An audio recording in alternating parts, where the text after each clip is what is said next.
నా వాయిస్ వినబడుతుందా? వినిపిస్తుంది పాస్టర్ గారు. ఓకే. థ్యాంక్ యూ అండి. ఈ యొక్క రాత్రికాల సమయమందు గూగుల్ మీట్‌లో దేవుని యొక్క పని నిమిత్తము కూడి వచ్చిన అంత సహోదరులందరకు మరియు సహోదరులకు మన ప్రభువైన యేసు ప్రభు నామమందు నేను శుభములు కోరుకొనుచున్నాను. దేవునికి స్తోత్రం కలుగును గాక. చాలా సంతోషమండి. ఇలా ప్రతిరోజు ఐకమత్యం కలిగి ప్రభు పని నిమిత్తము ఇలా ఆసక్తిగా మీరు ఇలా కూడి వచ్చి చేరి వచ్చి ప్రార్థించుట, దేవుని స్తుతించుట, దేవుని యొక్క వాక్యము కొరకు మీకున్న దాహమును బట్టి నేను ప్రభువును స్తుతించుచున్నాను. నేను కొంచెము తెలుగు మాట్లాడడానికి కష్టమైతుంది. ఎందుకంటే గత 20 సంవత్సరాలుగా నేను కర్ణాటకలో ప్రభు పరిచర్యలో వాడబడుతున్నాను. దేవునికి స్తోత్రం కలుగును గాక. నేను సంఘంలోనంతా కన్నడ అండి. ప్రసంగం చేసేదంతా కన్నడలోనే. కన్నడ భాష మాట్లాడే వాళ్ళ మధ్యలోనే నేను పరిచయం చేస్తున్నాను. దేవునికి స్తోత్రం అండి. చాలా సంతోషము. ఈరోజు ఇలా దేవుడు నాకు ఒక చక్కనైన అవకాశము అనుగ్రహించినందుకు ఆయనకి స్తోత్రం కలుగును గాక. ప్రియమైన దేవుని జనాంగమా, మనము కాసేపు దేవుని యొక్క వాక్యమును ధ్యానించడం కొరకు నేను దేవుడు నా హృదయంలో పెట్టిన ఒక భారమును నేను మీతో పంచుకోవాలని నేను ఆశిస్తున్నాను. ఆదికాండము గ్రంథము 12వ అధ్యాయము మొదటి నుంచి 5 వాక్యములను మనం చదువుకుందామండి. దయచేసి ఎవరైనా బిగ్గరగా ఆదికాండము 12వ అధ్యాయము మొదటి నుంచి 5 వాక్యములు చదవాలని నేను కోరుకొనుచున్నానండి. యెహోవా, నీవు లేచి నీ దేశము నుండియు నీ బంధువుల యొద్ద నుండియు నీ తండ్రి ఇంటి నుండియు బయలుదేరి నేను నీకు చూపించు దేశమునకు వెళ్ళుము. నిన్ను గొప్ప జనముగా చేసి నిన్ను ఆశీర్వదించి నీ నామమును గొప్ప చేయుదును. నీవు ఆశీర్వాదముగా నుందువు. నిన్ను ఆశీర్వదించు వారిని ఆశీర్వదించెను, నిన్ను దూషించు వారిని శపించెదను. భూమి యొక్క సమస్త వంశములు నీ యందు ఆశీర్వదింపబడునని అబ్రహాముతో అనగా, యెహోవా అతనితో చెప్పిన ప్రకారము అబ్రహాము వెళ్ళెను, లోతు అతనితో కూడా వెళ్ళెను. అబ్రహాము హారాము నుండి బయలుదేరి 75 ఏండ్ల ఈడు గలవాడు.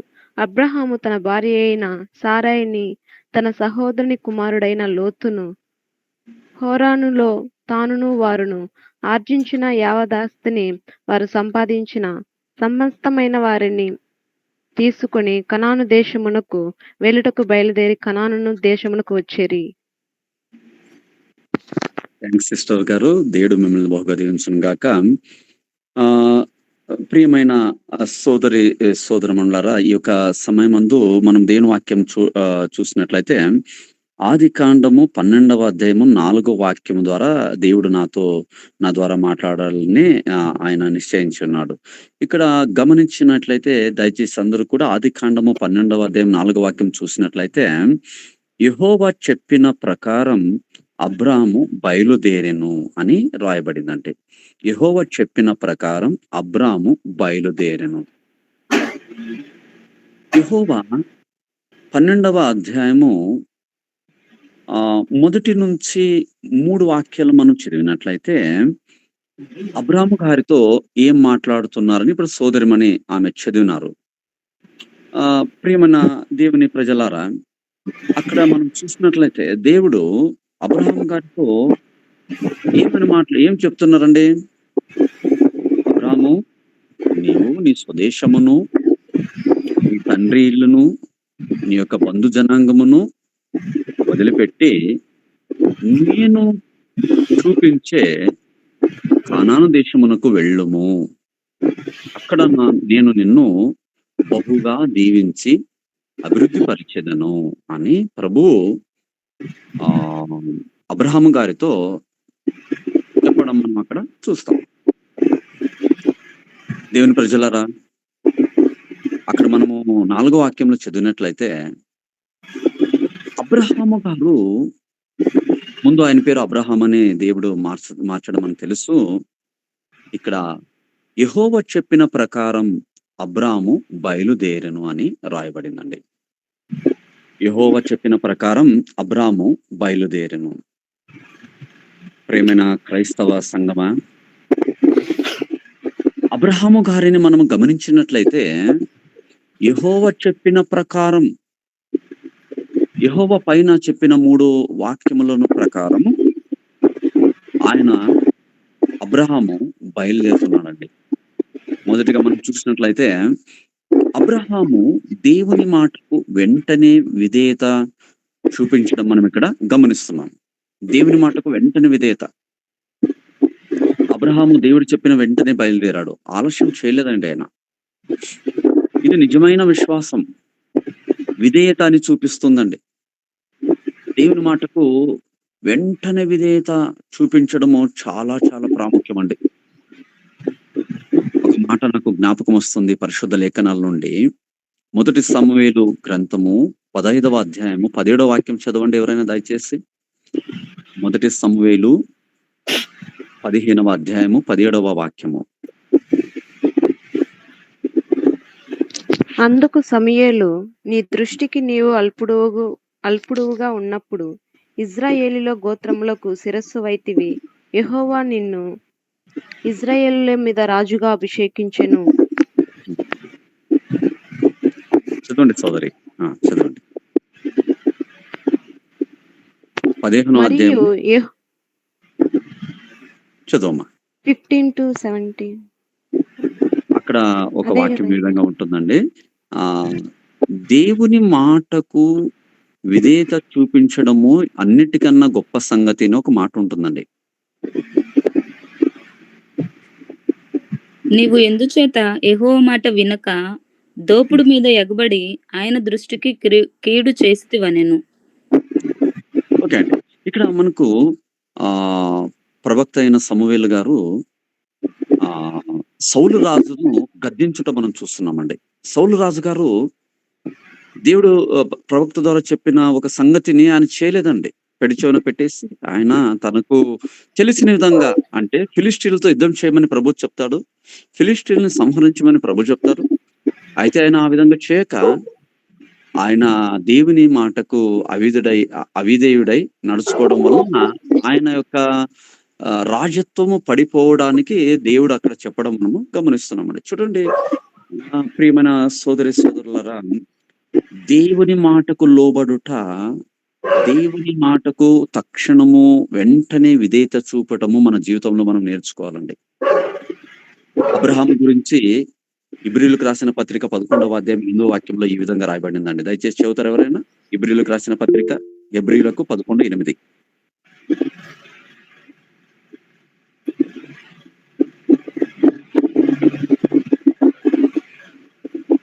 హెబ్రీయులకు 11:8.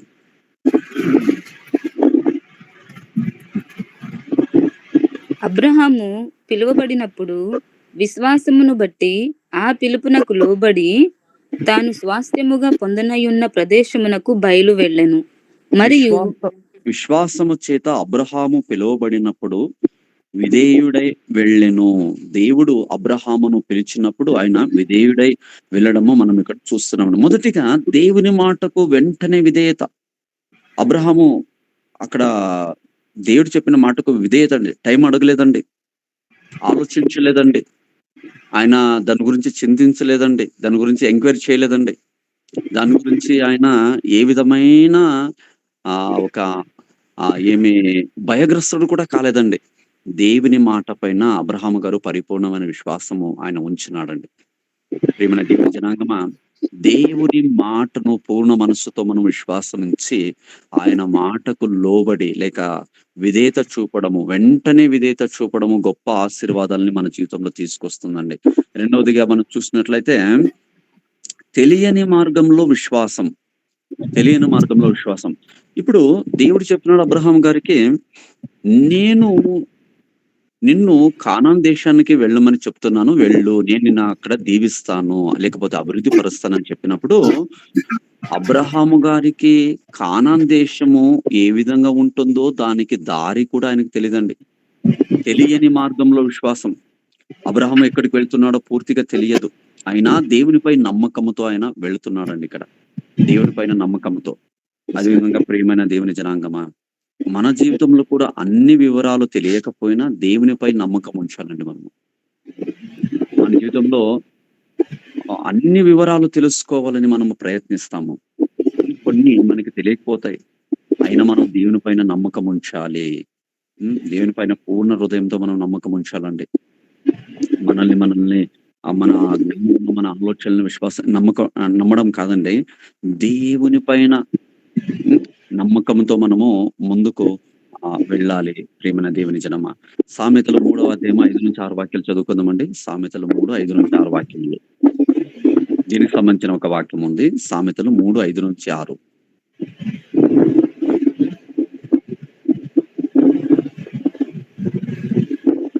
నీ స్వబుద్ధిని ఆధారం చేసుకొనక నీ పూర్ణ హృదయముతో యెహోవా యందు నమ్మకయించుము. నీ ప్రవర్తన అంతటి యందు ఆయన అధికారమునకు ఒప్పుకొనుము.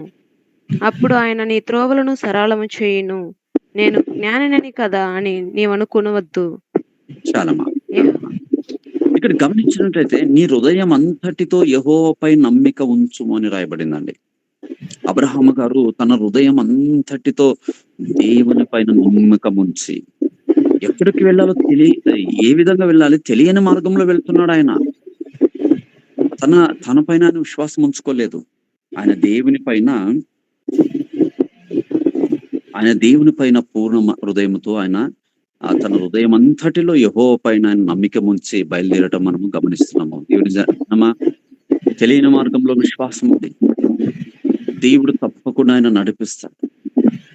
సోదరిమణి ఇప్పుడు చెప్పిన ఒక సాక్షి మనం విన్నట్లయితే, అవును, దేవుని యొక్క తలంపులు, దేవుని యొక్క ఉద్దేశములు అత్యంత మహోన్నతమైనవండి.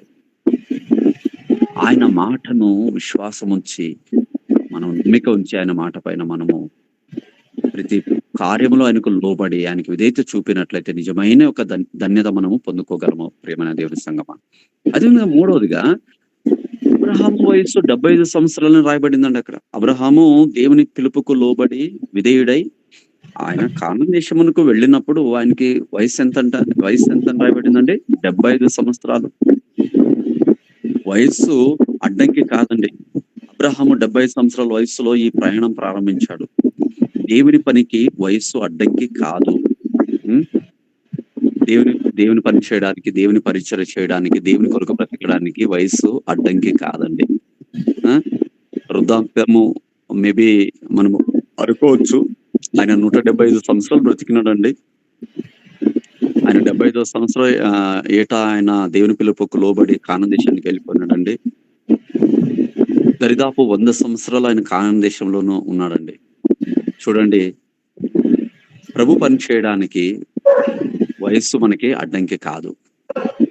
ప్రభువు బాలులనేమి, ఆయన యువకులనేమి, ఆయన వృద్ధులనేమి, ఎవరినైనా ఆయన తన మహిమార్థమై ఆయన వాడుకోవడానికి శక్తుడై ఉన్నాడండి.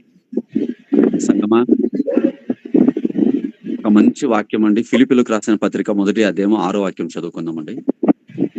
ఫిలిప్పీలకు 1వ అధ్యాయం 6వ వాక్యము దయచేసి ఒకరు చదవండి. నేను మిమ్మల్ని జ్ఞాపకం చేసుకున్నప్పుడెల్లను నా దేవునికి కృతజ్ఞతాస్తుతులు చెల్లించుతాను.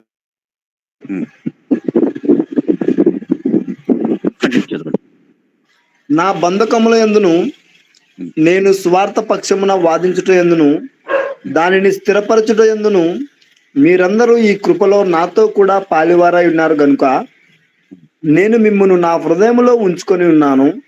ఇందుచేత మిమ్మల్ని అందరిని గురించి ఇలాగూ భావించుట నాకు ధర్మమే. క్రీస్తు యేసు యొక్క చదవండి దయారసమును బట్టి మీ అందరి మీద నేను ఎంత అపేక్ష కలిగి ఉన్నానో దేవుడే నాకు సాక్షి. ఇక్కడ అపోస్తలుడైన పౌలు గారు ఫిలిప్పీలకు రాసిన పత్రిక ఆ సంఘము గురించి గొప్ప ఒక సత్యాన్ని ఆయన వెల్లడి చేస్తున్నాడు. ఆ సత్యం ఏంటంటే, ఆ ఫిలిప్పీ సంఘస్థులందరూ కూడా దేవుని పనిలో అందరూ కూడా అండి వాళ్ళు నిమగ్నమై ఉన్నారండి. పౌలు గారు అంటున్నారు 6వ వాక్యంలో, మీలో ఆరంభించిన మంచి కార్యాన్ని దేవుడు పూర్తి చేయును అని.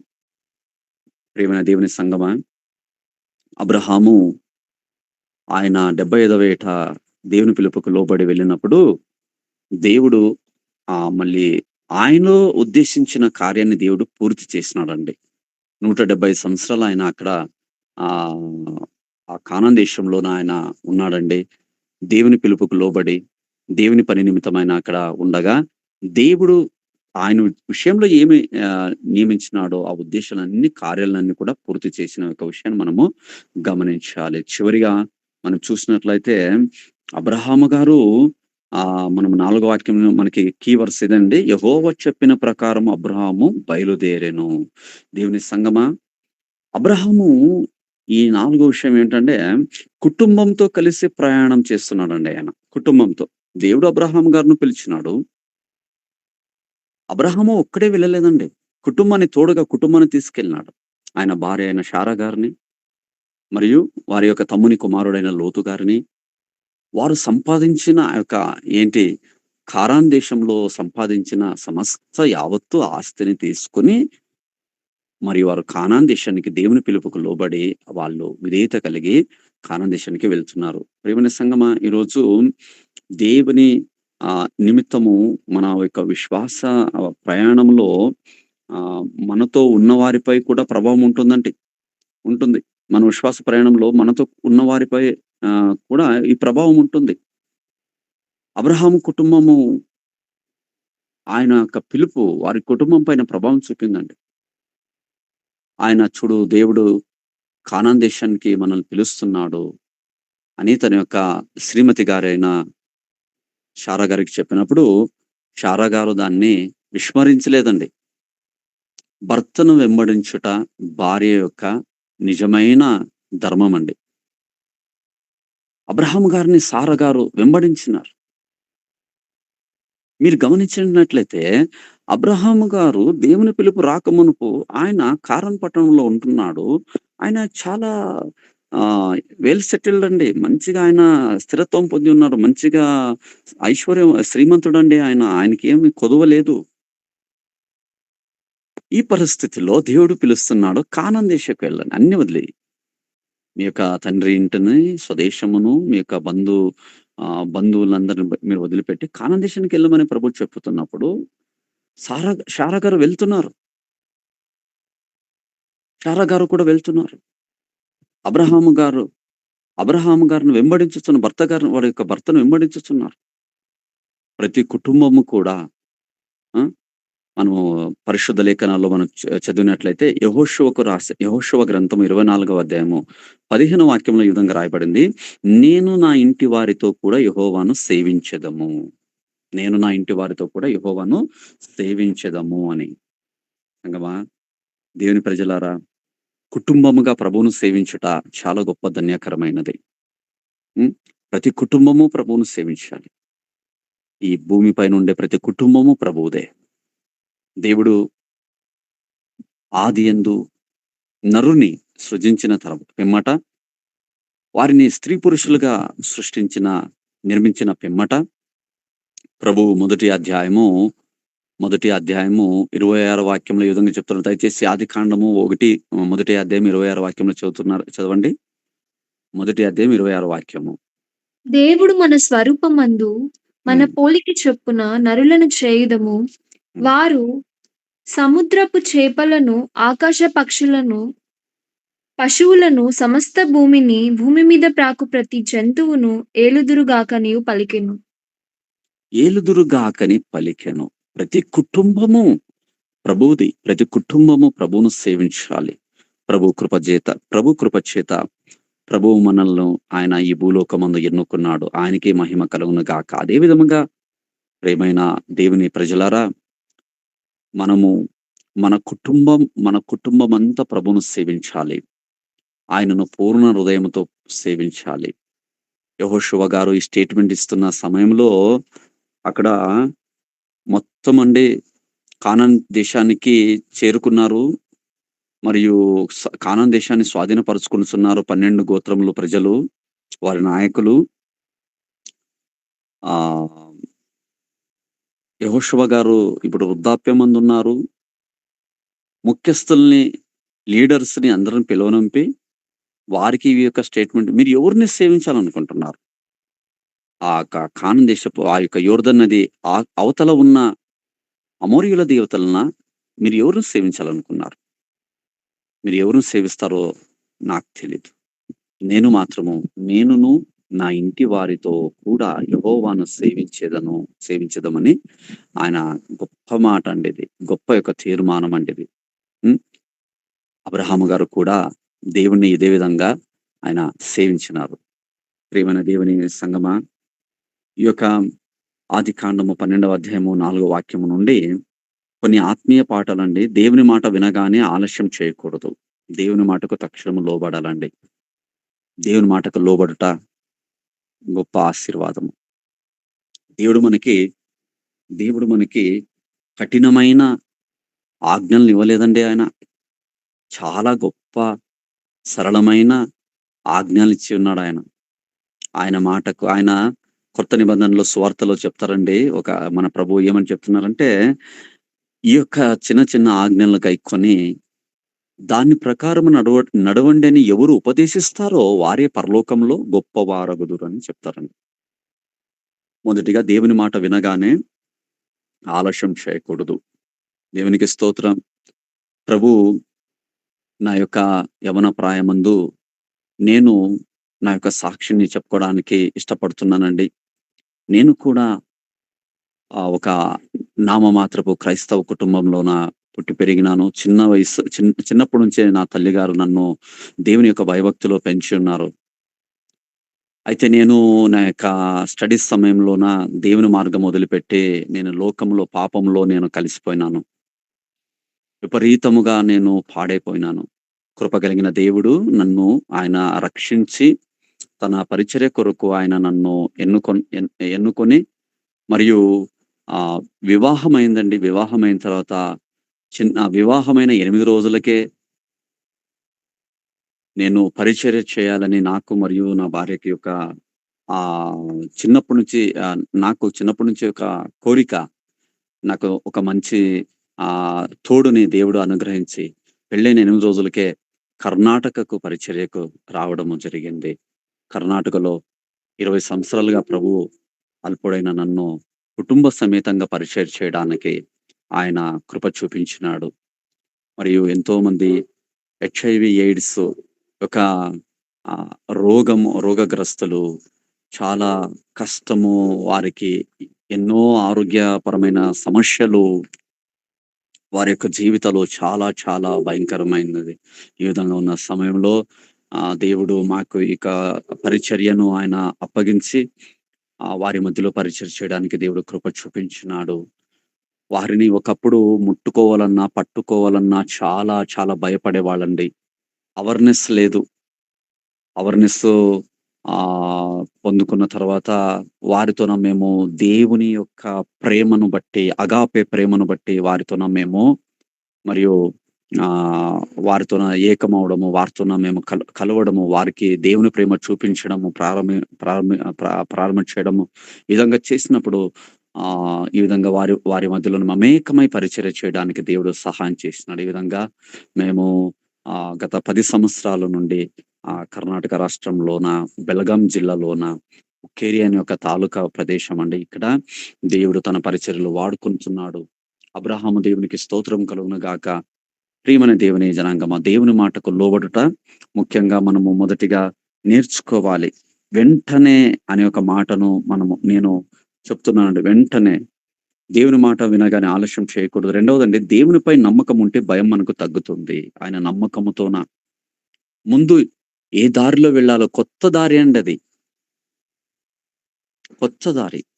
కానాను దేశం అని చెప్పినాడు. ఏ పట్టణము, ఏ నగరం చెప్పలేదు ప్రభు. అయితే ఆయన వెళ్ళినాడు, దేవుడు దారి చూపించినాడండి. మూడోది, వయస్సు పరిస్థితులు అడ్డంకి కావు. అబ్రహాం గారి వయస్సు 75 అయినా కూడా అది ఏది కూడా అడ్డంకి కాలేదండి. చివరిగా మన విశ్వాసం ఇతరులపై కూడా ప్రభావం చూపుతుంది. మన విశ్వాసం యథార్థమైనదైతే, మన విశ్వాసము వాక్యానుసారమైనదైతే, మన విశ్వాసము దేవుని చిత్తానుసారమైనదైతే ఖచ్చితంగా అండి మనము ఇతరులపైన కూడా ప్రభావము ఖచ్చితంగా మన విశ్వాసము చూపుతుంది, ప్రభావం చూపుతుందని నేను చెప్పడానికి ఆ ఇష్టపడుతున్నానండి. ప్రతి ఒక్కరు కూడా మంచి విశ్వాసము, అబ్రహాము గారి వలె విశ్వాసము, దేవుని యందు విశ్వాసము ప్రతి ఒక్కొక్కరు కూడా దాన్ని అనుసరించాలి. మన విశ్వాసము, మన యొక్క మంచి విశ్వాసము అపోస్తలుడైన పౌలు గారు అంటారు, మంచి పోరాటము పోరాడి తిని. అది చాలా మందికి మంచి ఒక చాలా మంది పైన అది ఏమైందంటే ప్రభావం చూపిందండి. అదేవిధంగా మనము ఈ యొక్క చివరి రోజుల్లో మనము ఉన్నాము. మన విశ్వాస జీవితము అనేకుల పైన ప్రభావం చూపే విధంగా మనము ఒక బలమైన నిజమైన విశ్వాసం, దేవుని పైన విశ్వాసము కలిగి ఈ లోకంలో జీవించడానికి దేవుడు కృప చూపించును గాక.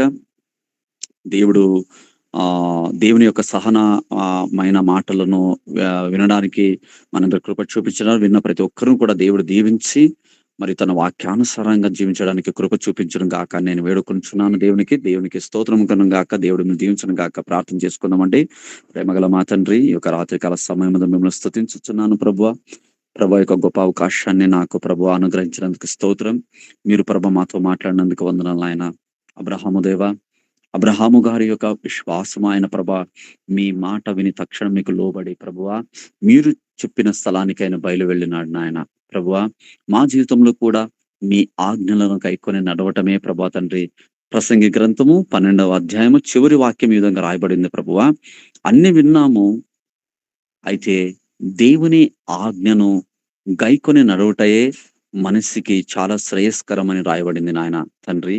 మీ యొక్క మాటకు తక్షణము విధేయత కలిగి బ్రతకడానికి సహాయం చేయమని వేడుకుంటున్నాను నాయన. యొక్క ప్యానల్లో చేరి వచ్చిన ప్రతి ఒక్క సహోదరులందరూ కూడా దీవించమని, వారి యొక్క ప్రభా తండ్రి ఆసక్తిని బట్టి మిమ్మల్ని స్తుతిస్తున్నాను నాయన. ఈ యొక్క ప్రభా తండ్రి ఫెలోషిప్ ఇంకా ఈ ఫెలోషిప్ ను బలపరచమని వేడుకుంటున్నాను నాయన. ప్రభా మీ బిడ్డల హృదయంలో మీరు వేసిన ప్రభా తండ్రి గొప్ప భారాన్ని బట్టి, ప్రేమను బట్టి నేను మిమ్మల్ని స్తుతిస్తున్నాను నాయన.